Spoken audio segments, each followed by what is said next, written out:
Hello friends, Stephen Beddall here. Welcome back to this series where we explore Cubase plugins in a practical, hands-on way with a focus on real-world production and mixing scenarios. In this video, we're going to take a look at the Vocoder plugin. This is a really fun and creative tool. I'll walk you through the core idea behind how it works. We'll break down the main controls, and I'll show you how to get that classic talking synth sound, along with a few other ways that you can implement it in your own productions. Let's dive right in. So to start things off here, I've put together this really simple loop featuring this nice vocal. Sounds like this. You just keep on taking. You just keep on taking every part of me. Now, if I go ahead and load the vocoder as an insert on this vocal track, this is now how the vocal is going to sound by default. You just keep on taking.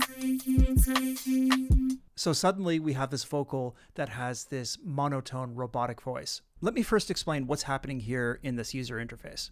I'm not going to go into detail with every single feature, but it's important to understand that the carrier section here on the left, this is what generates the sound. This is kind of the built-in synth. And then this modulator section over here on the right, this controls how the sound changes over time. So now instead of hearing the vocal directly, we're hearing a synth that's being shaped by the vocal, which is what gives you that classic robotic or talking synth sound. So that's the core concept. Everything else in this plugin is just refining how that interaction behaves. Now I'll revisit some of these parameters in just a minute, but first I want to show you how to get the most out of the vocoder by using MIDI, either with the chord pads or with a MIDI keyboard. If no MIDI is coming into the vocoder, it just defaults to a fixed pitch, which is what we just heard here. Right now it's fixed at C. I can change that. And that can be useful, but it's way less expressive. In order to set this up properly, it's really simple. All I'm going to do is start a new track. We're going to select MIDI, and I'm going to come down to Output Routing, and we're going to select this vocal track where the vocoder is loaded as an insert. Okay, let's add track. So now I can use my keyboard here to play the vocoder like an instrument. You just keep on taking. You just keep on taking every part of me. Or I can take these piano chords that I have here and just copy them into the MIDI track. You just keep on taking. You just keep on taking every part of me. Okay, so that's starting to sound pretty cool. Now, coming back to this interface, there is a lot that we can do here to adjust the sound of the vocoder. Let me show you a few things that come in handy. First of all, taking a look at the frequency bands here that we have in the middle. So inside the vocoder, the sound is being split up into a series of frequency bands. And the number of bands that you have controls the amount of detail. If we bring this down to like 5, it sounds a lot different than, say, if we go right up to 24. So the number of bands you have selected kind of changes the resolution. On the carrier side, we've got some really useful controls, like pitch drift, for example.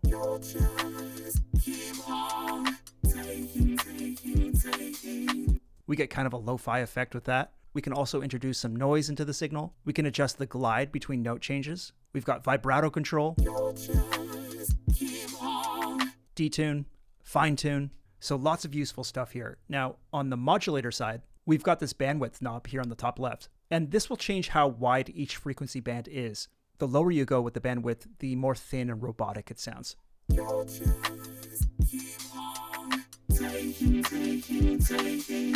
And on the bottom right, we can do something really interesting with the envelope speed knob. If we increase this, it kind of smooths everything out.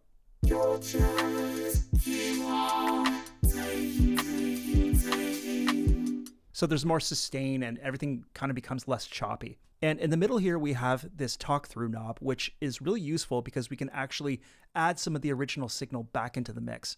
You just keep on taking. So there's so much that you can do here to shape the sound. And if we take a look at the presets, by trying a few of these, you'll quickly get a sense of the different directions that you can take the vocoder in. So for example, we can go full vintage robot here. Or we can take it in like a really creepy direction. Let's try unpleasant announcement.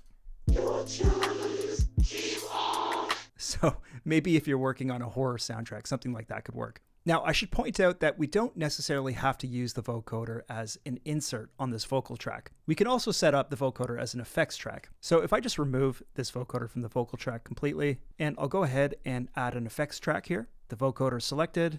Okay, and coming back to the vocal, let's send our vocal here into the vocoder. And coming back to our MIDI track, let's reroute the output to our effects track. You just keep on. And we can even add maybe a bit of reverb to this effects track as well. You just keep on taking.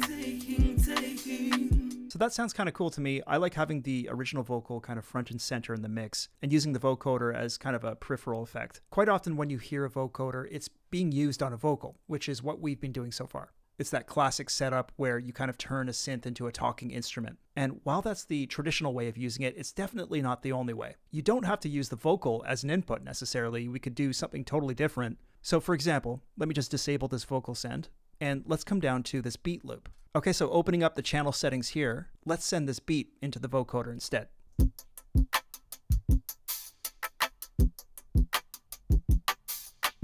Okay, interesting. So let's try a different reverb on this vocoder effects track. Maybe I'll try reverence this time.